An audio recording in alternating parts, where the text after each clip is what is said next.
Hello again, YouTube, and welcome back to the Sakura Bunny Girls. My name is MS-Punker1, and last video we had gotten a new job from, or were in the middle in the new job that we got from our boss. We had to act as security for the demolition team. And as help we got Satomi, and we were working against Yuka. So yeah, that was a bit unexpected, but at the same time kind of expected too. So of course we had to run into those two during the job. But during that fight that the girls had, the only thing we could do was stand there and watch, because we would have been pulverized otherwise. After Satomi defeated Yuka, Yuka ran away, and Satomi told us to run after her, which we did. So what do we do now after we found her?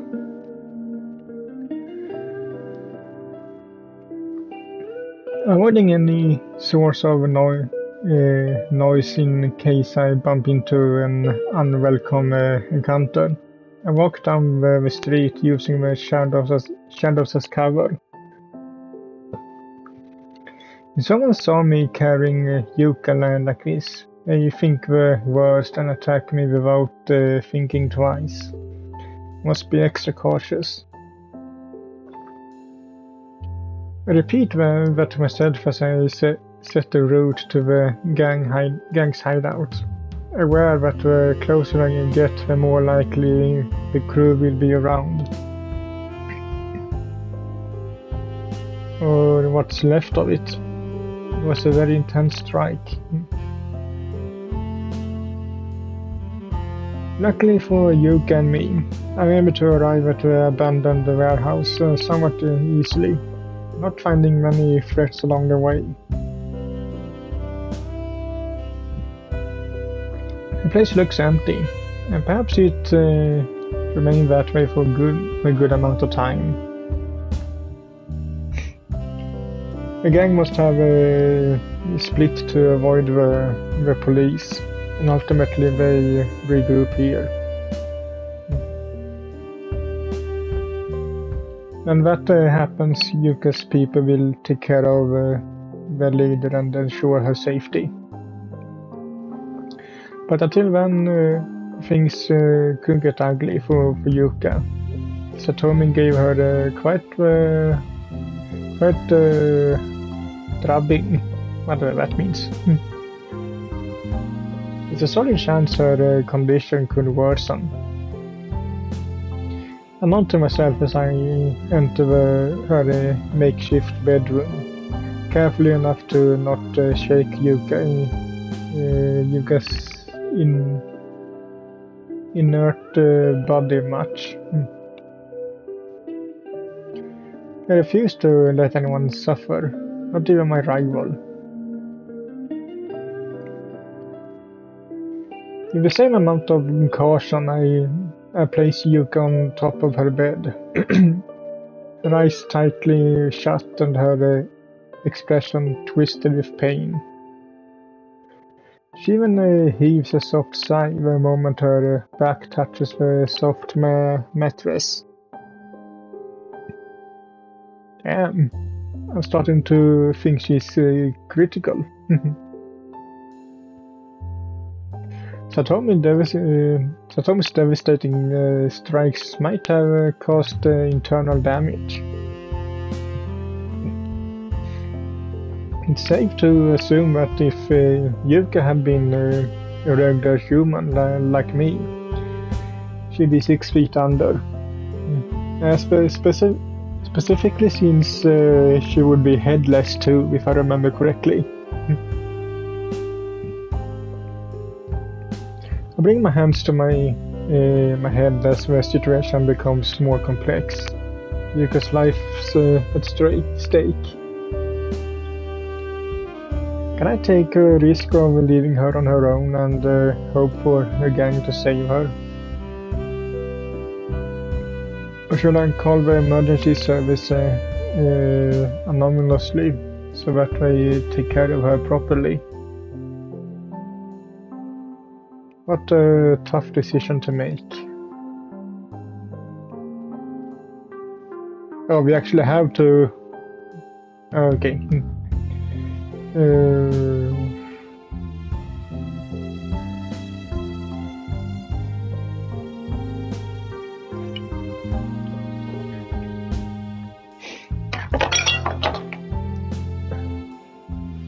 Let's make the call.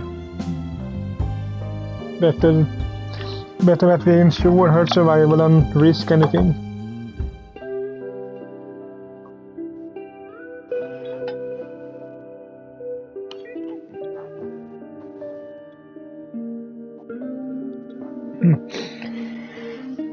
I'm no doctor, but I doubt Yuka will manage to endure the night without medical assistance. I must make this call despite the possibility of alerting the cops. So not wanting Yuka to meet her end, I produce my phone, dialing the 3-digit number that will save her life. However, as I'm about to press the call button, a firm grasp forces me to stay put. My eyes locked on the hand that preventing me from tapping the screen.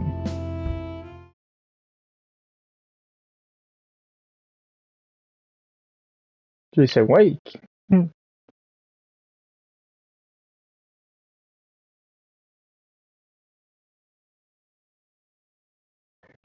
Yuka giggles at her comment, her laughter quickly turning into loud coughing. That doesn't sound nice, but she's conscious, which is a huge relief. Thank goodness you're awake, Yuka. I thought you were giving up on me.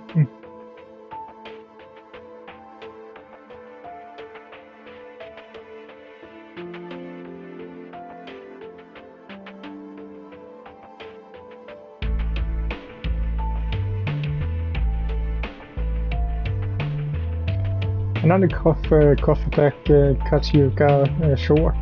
The rest of the threat becoming a long pained sigh.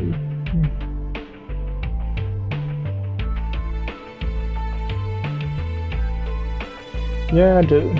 Wouldn't want to be in her shoes.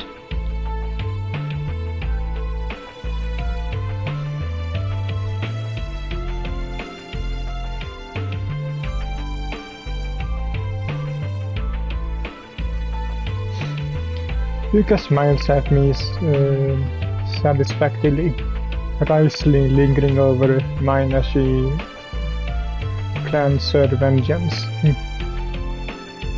Those violent fantasies will have to wait though. She's in terrible shape. Alright, Yuka, I must return to my team. Or what's left of it at least. We knocked most of them out. I hope you get well and...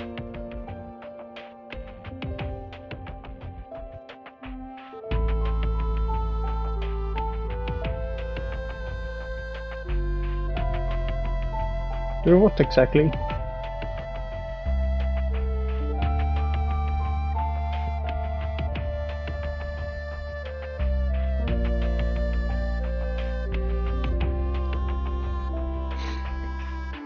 The question makes me sit down on her bed. Yuka's gaze reflecting her mixture of confusion and gratitude. I guess I owe her an explanation after all she's gone through. My reason's pretty simple actually. You were hurt, so I decided to take you to a secure place.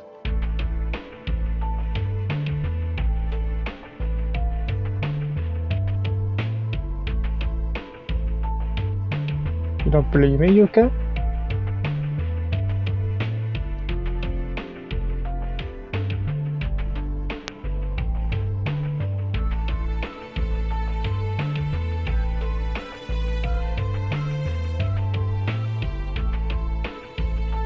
First of all, I'm not that person. And secondly, I don't consider you to be my enemy, Yuka. But I understand if you see me that way. My last comment stuns you, Yuka. A partially open mouth proving that she's at loss for words.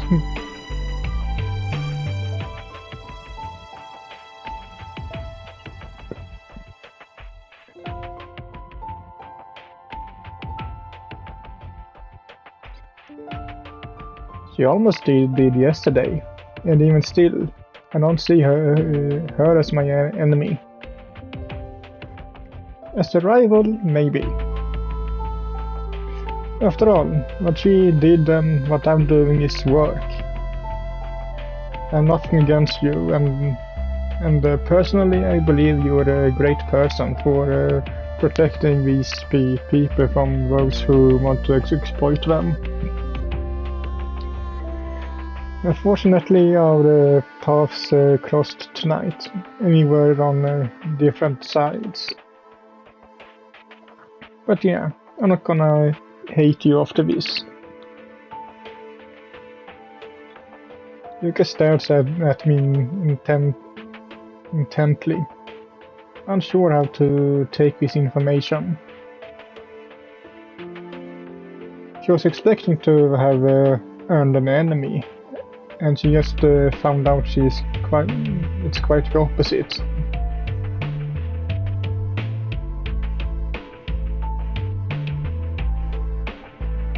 Yep, I do.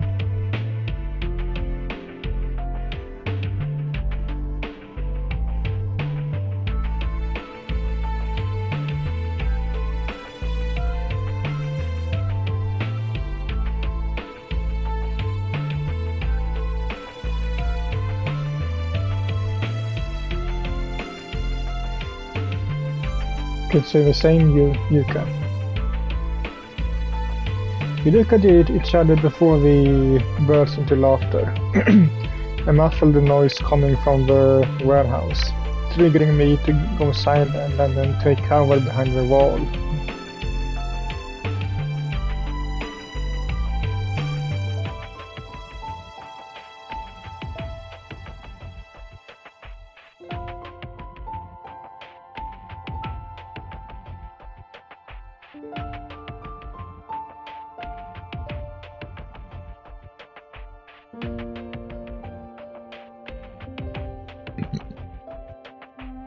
Okay man, I'll see you next time, Yuka. No hard feelings?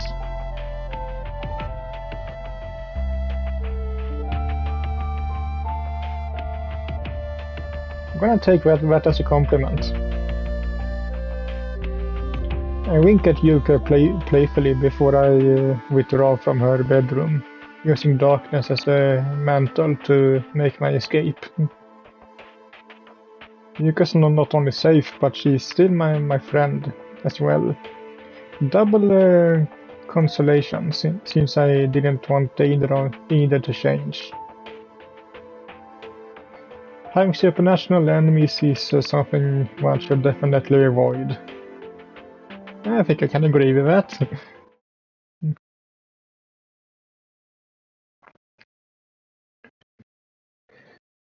Having left Yuka inside her hideout, I go back to the construction area. The other company's equipment working at full capacity to bring the building down. They're halfway done, the bulldozer knocking over the walls as if they were made of thin paper. Several minutes more and there will be nothing left except rubble.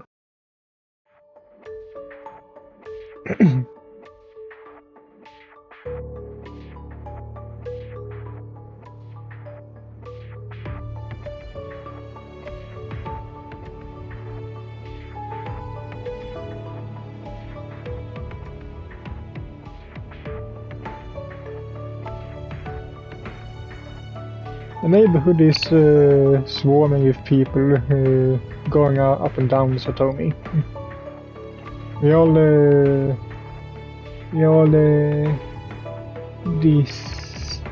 distancing themselves from here, but they wouldn't have hesitated to beat me up if they had come across me. I'm anything but welcome there. I took precautions to prevent being seen.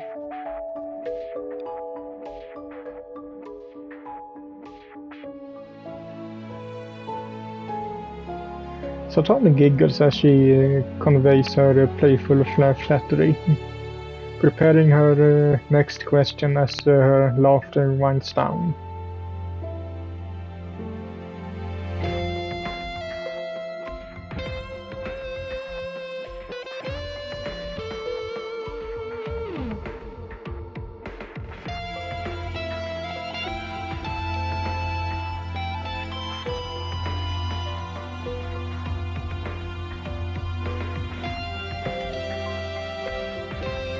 No, she won't. She and the crew were out of the scene. He defeated them and they won't be going against us, at least for the rest of the night.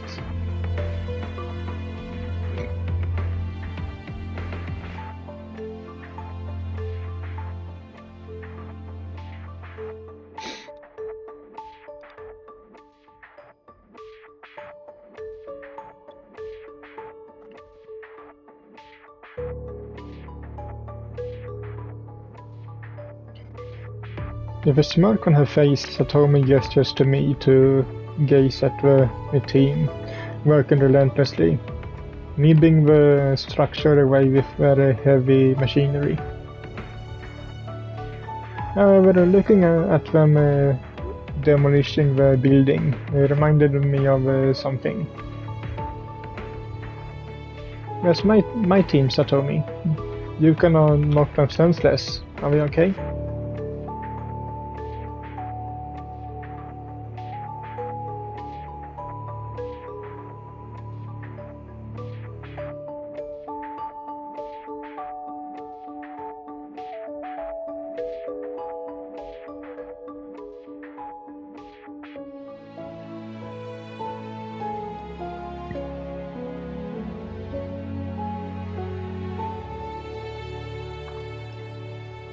Satomi winks at me teasingly, walking around the wrecking machines with no given direction. What now, Satomi?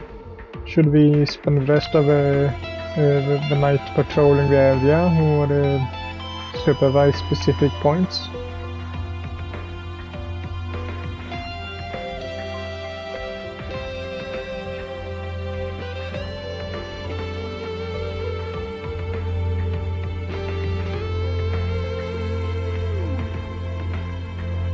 Celebrate?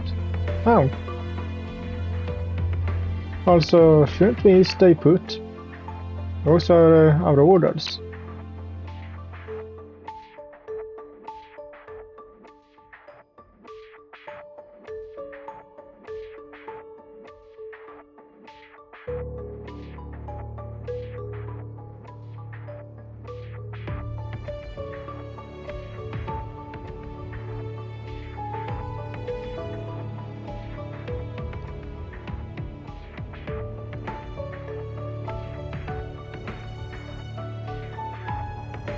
I twist my lips with uncertainty, unsure about what she's proposing. Indeed, this feels like victory, but Mr. Himura didn't dismiss me officially.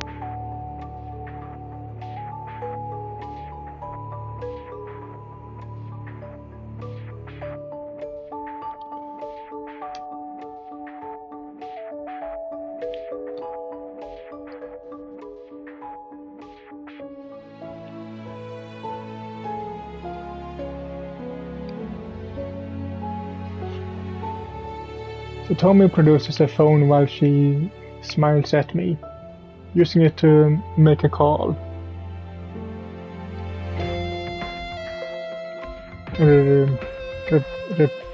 Recipient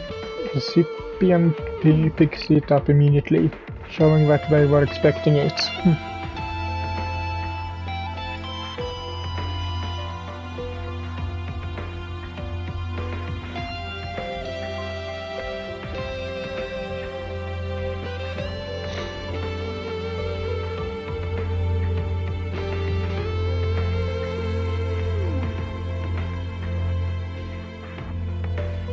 Following her impish grin, Satomi presses the disconnect button.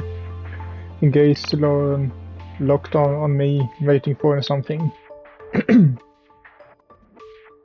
That something appears to be yet another telephone call, but this time I'm the recipient.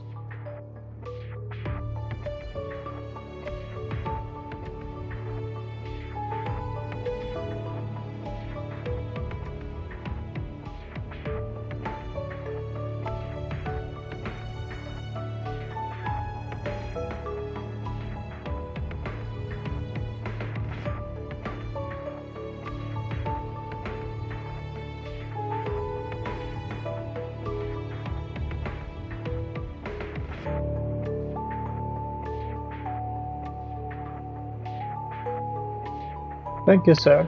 Will do. Just like that, I find myself with free time in my hands. A bafflement prompting Satomi to giggle mockingly.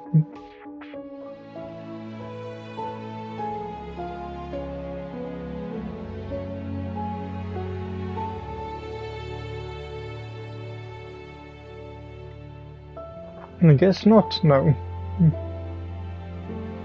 However, how were you able to do that? The way you put an end to the operation was impressive.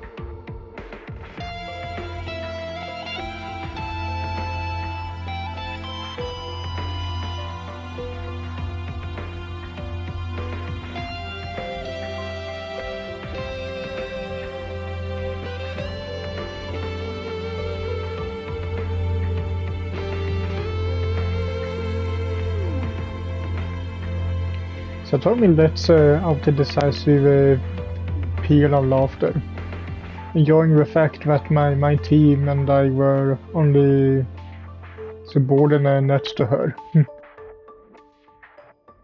wonder how high on the corporate ladder she is.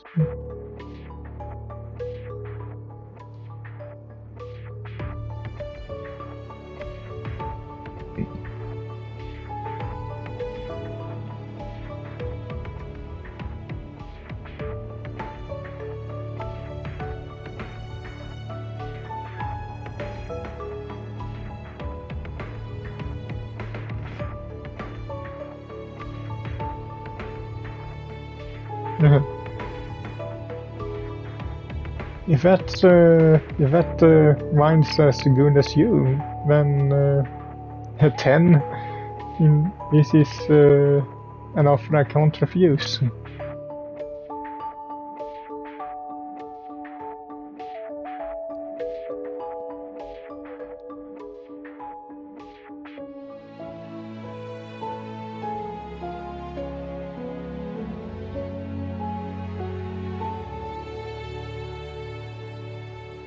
Satomi narrows her eyes devilishly before she takes me by the hand, more than pleased with my praise. She's being very teasing with me, so why not do the same?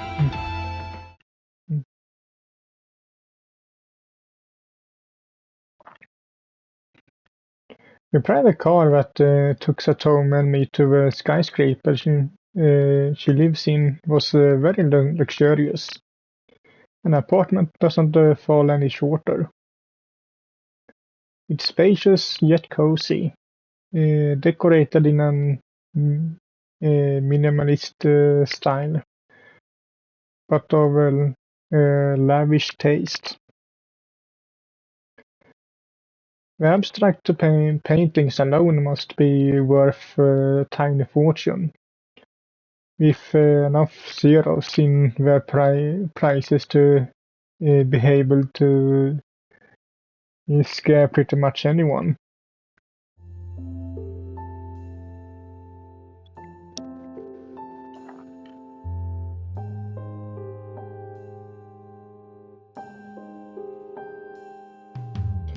Do you think that an apartment on top of a skyscraper isn't much? Hardly anyone in the city could afford it. As I see it, this is practically a palace.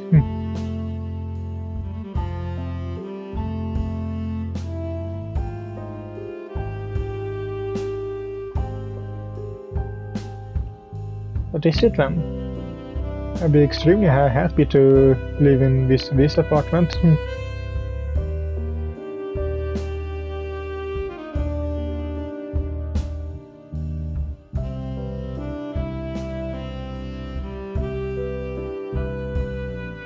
Satomi smiles at me briefly, not managing to mask a disdain for the city behind the humor. Don't you like it here, Satomi? I'm sure that you could buy that dream house with your salary.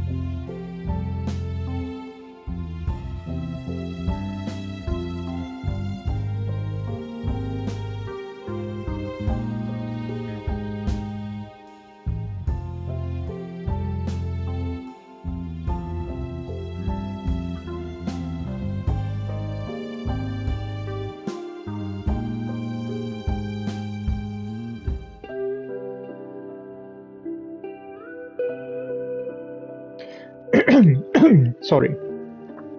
This time Satomi lets out a dry chuckle, failing again to hide an obvious contempt towards her job. Side effect?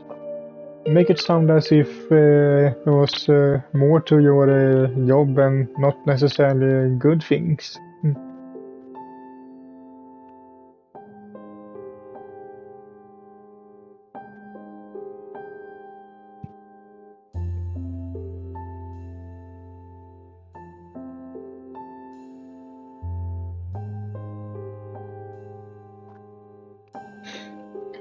Does your current position give you too many headaches, Satomi? Satomi opens her mouth, ready and willing to reveal what's the long list she was talking about. But in the end, she shrugs my question off, shaking her head playfully to show that she won't be answering me anytime soon.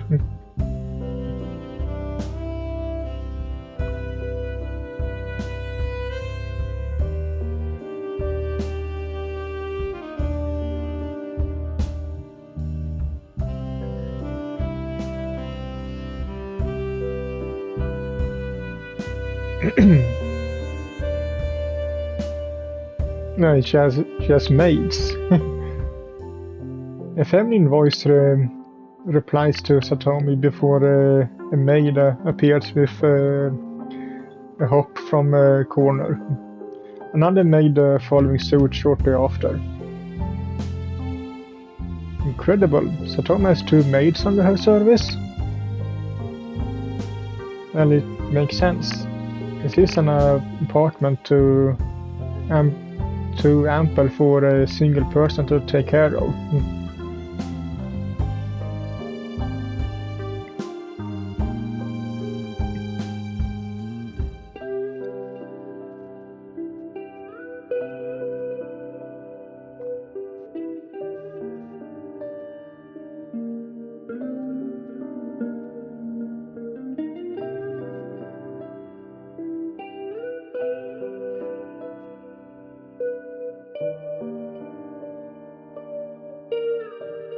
Wait, I thought we only drink some wine.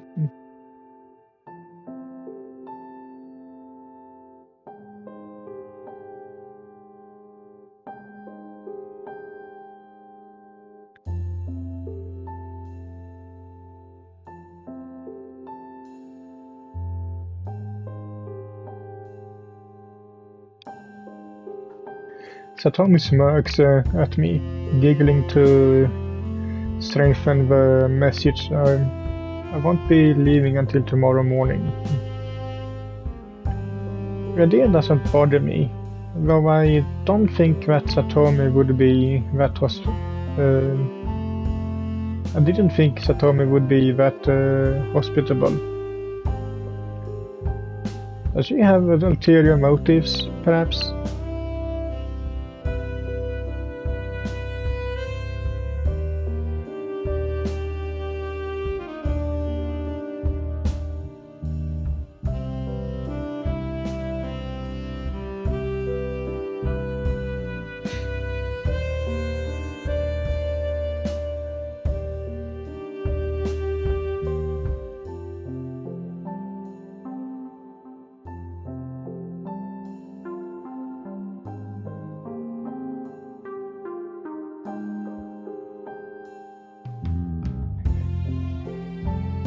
Ayako doesn't wait for Satomi to head to her bedroom when she leaps from my side, and enthusiastically gesturing to me with her hands to come behind her.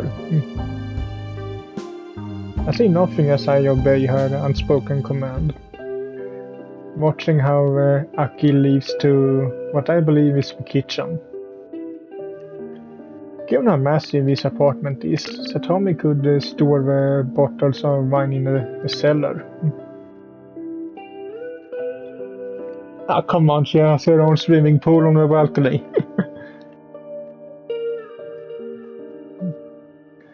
I walk with Ayako as she guides me to the balcony.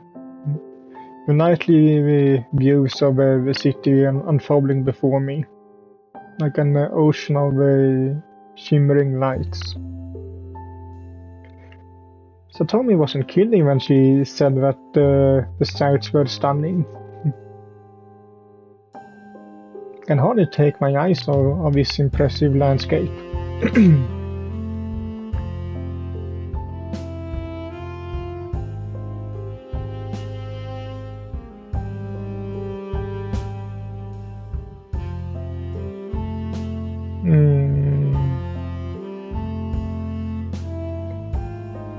Anything you can tell me about Satomi?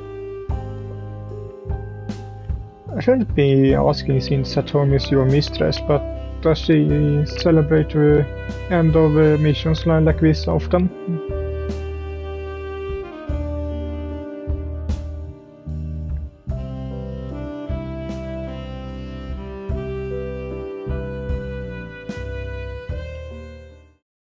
Covering her lips with her hand, Ayako answers me with a whisper as if she was revealing a huge secret that should remain untold.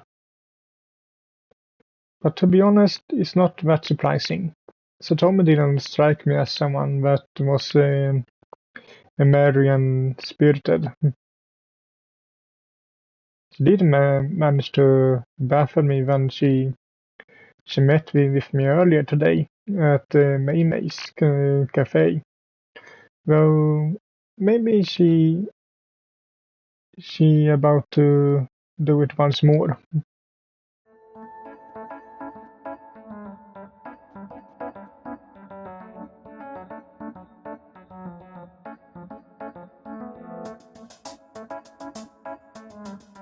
Flirting? No, we were talking.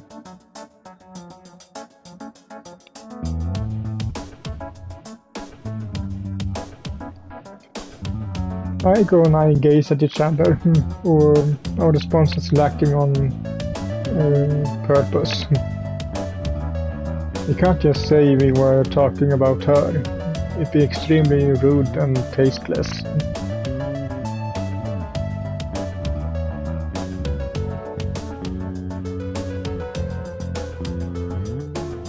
Feelings neutral. And with that cordial goodbye, Ayako darts away inside the house. Satomi drawing closer to lean against the metallic railing, inches away from me.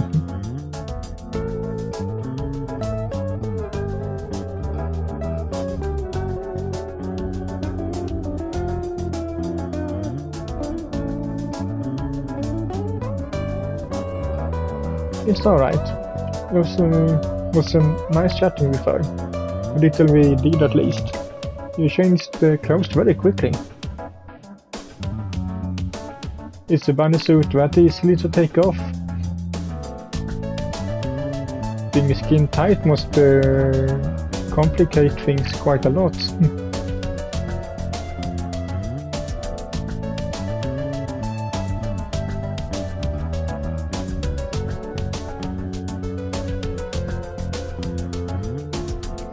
Satomi winks at me playfully, a response only increasing the mystery around her peculiar suit.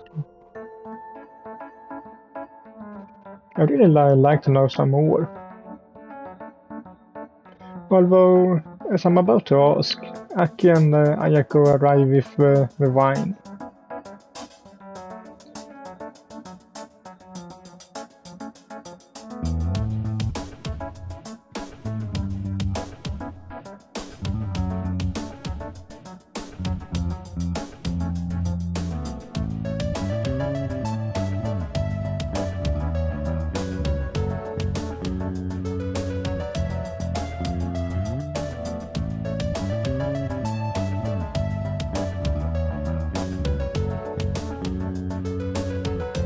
Aki bids us goodbye in much more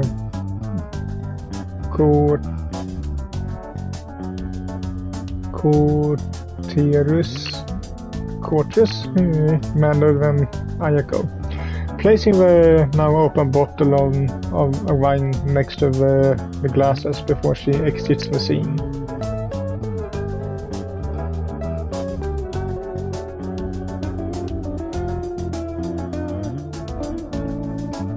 Maybe? I don't know what you're talking about.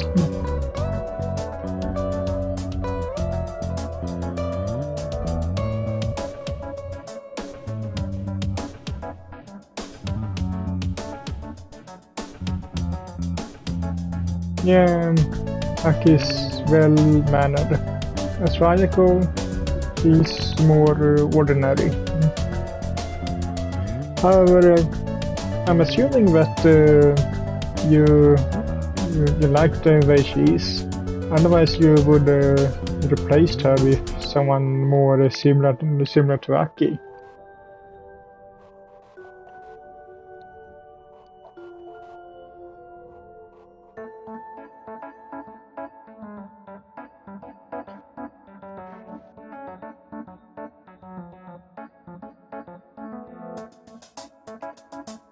As she's done on many occasions throughout this day.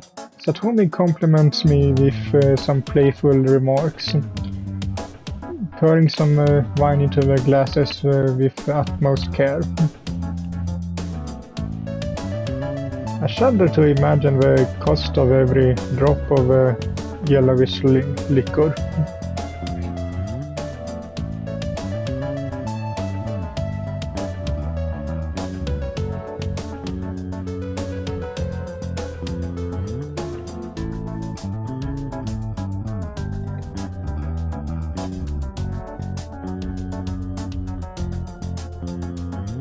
Do you have to deal with an overly courtly environment at work, Satomi? Know firsthand how annoying it can become.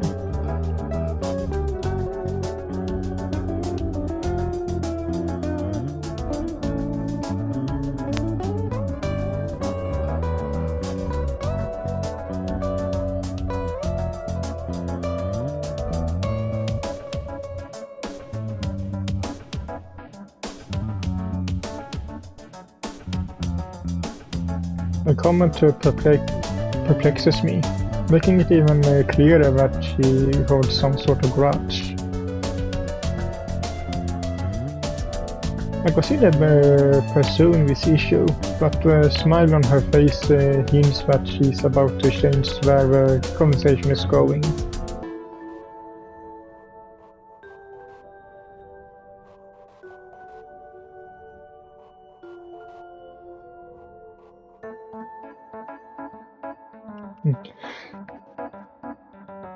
Yeah, where are your manners, Satomi?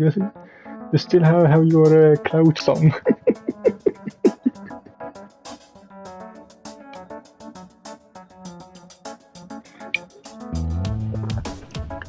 Sorry.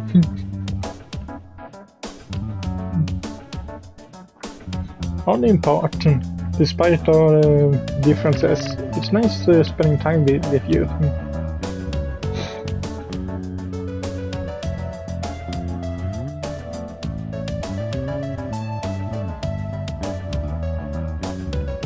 Satomi jokes about yesterday's attack as she hands me one of the glasses. She feels filled up. His bubbly contents beginning to be gulped down.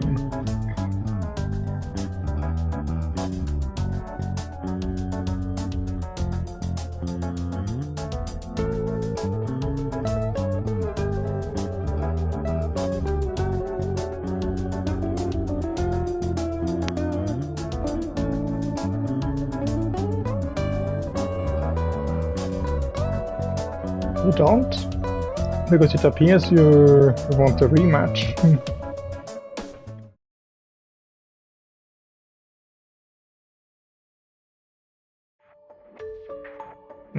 That's a nice one.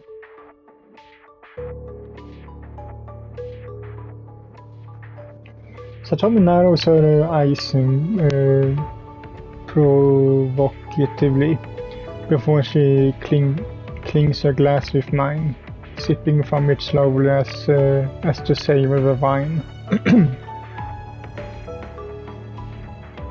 and I do the same. A fruity yet strong flavor invading my palate. This wine is very tasty, Satomi, but it's pretty hardy as well.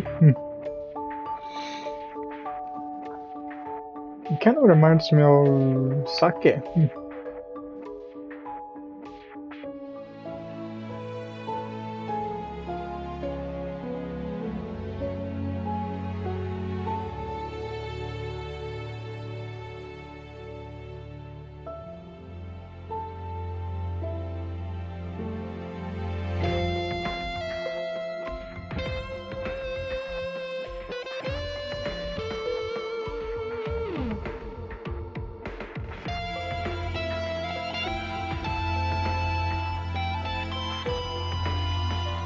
Satomi lets out a tiny giggle, drowning her sadness with another sip. Are you a wine enthusiast, Satomi?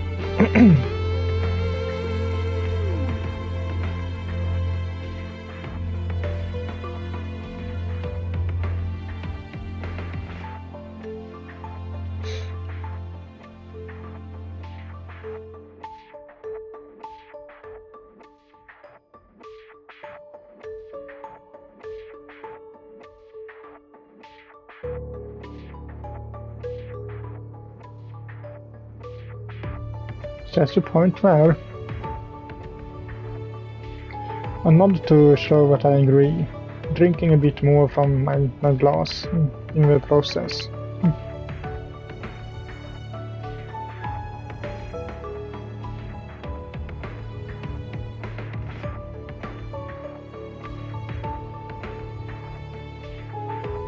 From the source?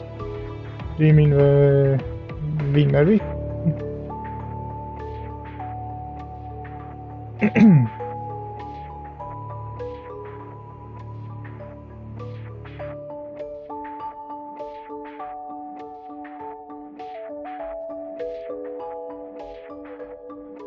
But you can't, can you? Because of your job, I presume.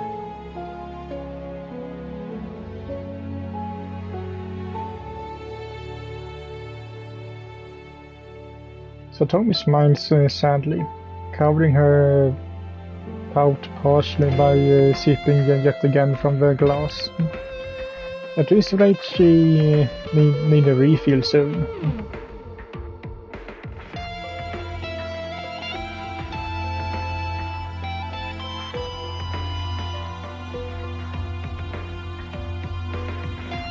My company isn't as strict as yours, Satomi. And let me move freely as long as I'm reachable in case something comes up.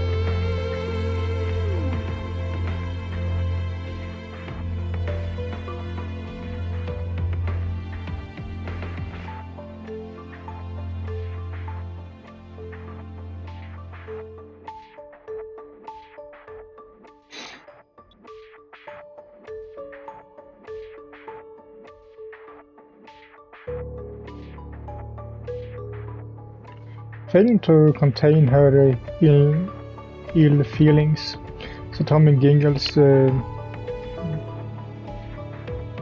derivatively before she finishes what was left of her wine, refilling her glass afterward.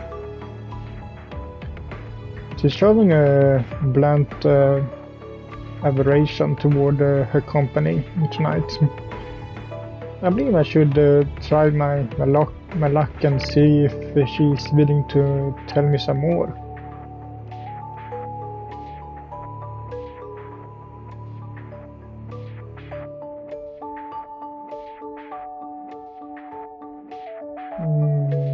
What is it you don't like about your work? Sorry if this question sounds too inclusive, but are you displeased with your company? You don't seem to be very happy with them.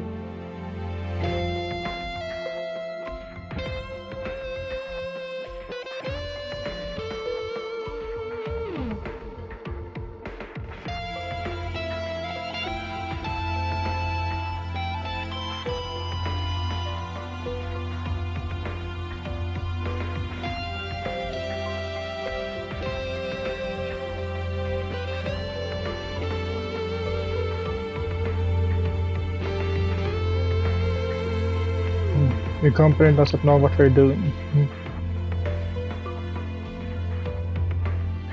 If we're mistreating you so much, Satomi. No, don't deserve any of that.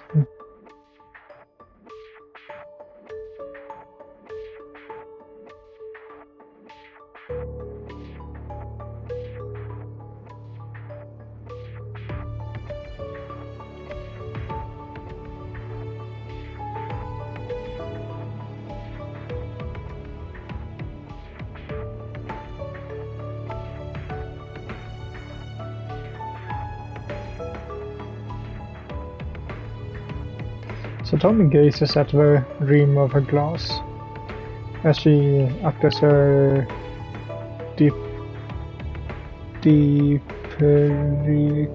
deprecating joke, giving a tired sigh before she sips her wine. Has the company shackled her that badly? Probably yes, since she's one of a kind and no corporation would want her to work with their rivals.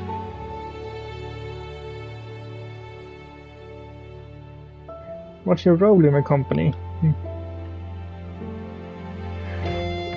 You said what your job was, but what is your role exactly, Satomi? Taking into account how much the company appears to need you and your responsibilities, it must be extremely high.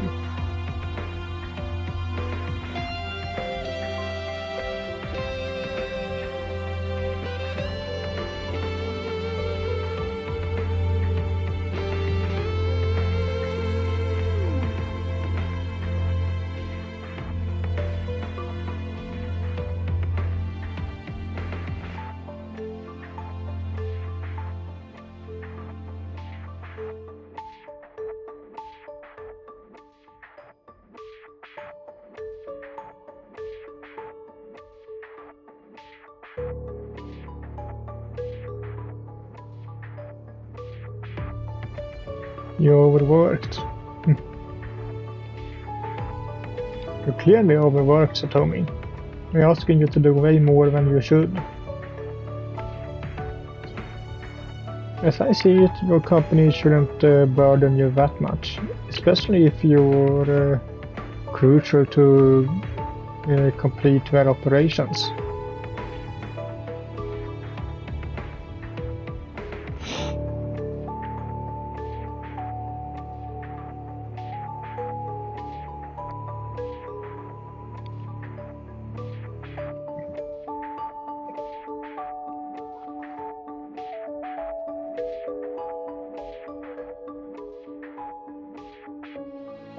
What are your motivations? What motivates you to work for them? It must be very hard for you to fulfill your duties if your company doesn't appreciate you as they should.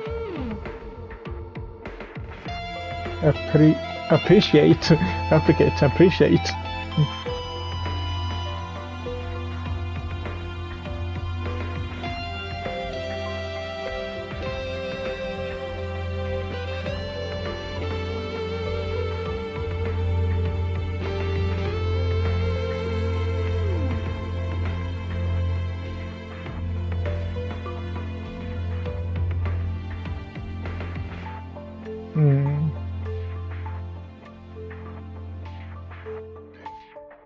Well, money's not everything. It's more important to be passionate about the thing you do and for whom. Who.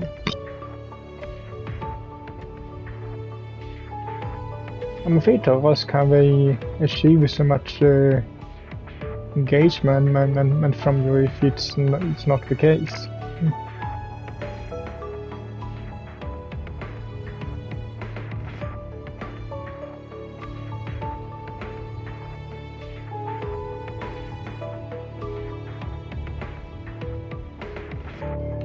Satomi lets out a silent giggle, saying indirectly that her company almost forces her to work. This is starting to feel like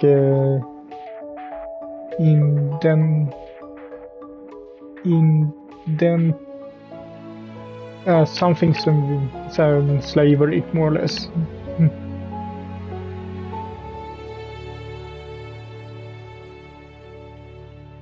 You said something about the contract, and you said that they made you sign it. Your company twist your arm so you sign it.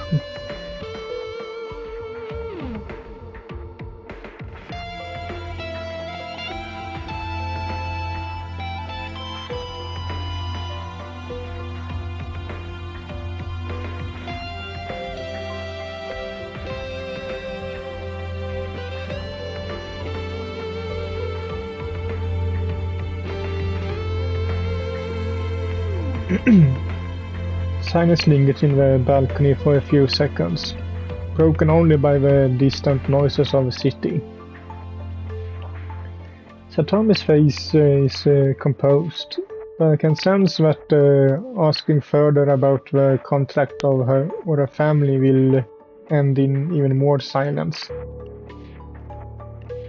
I should change the topic.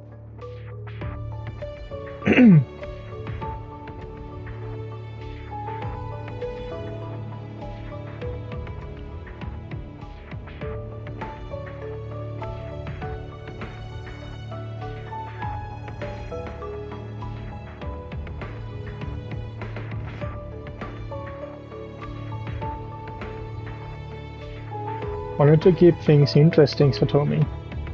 Is what you wanted.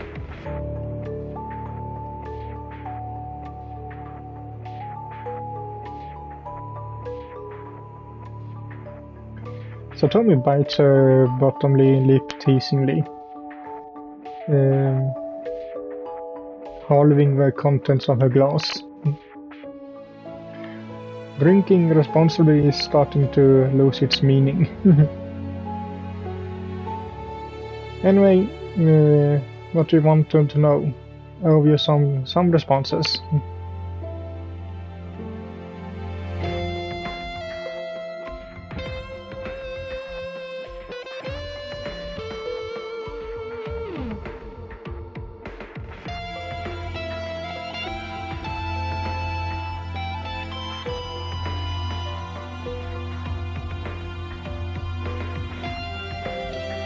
I wouldn't mind, but I have no swimwear.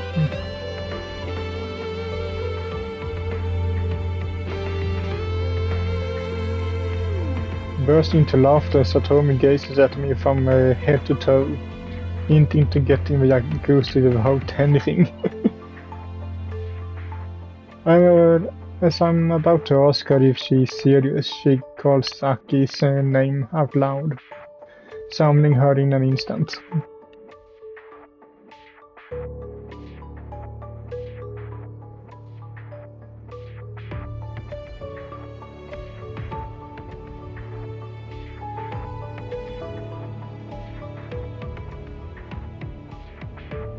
Another move behind her toe, allowing her to take me through Satomi's extensive house.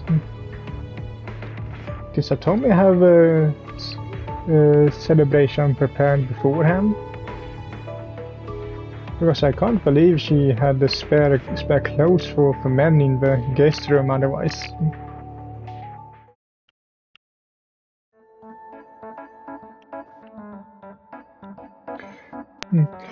I think that will be it for this video, so hope you liked it, and if you did, so leave a like to it as usual, and I will see you all in the next one.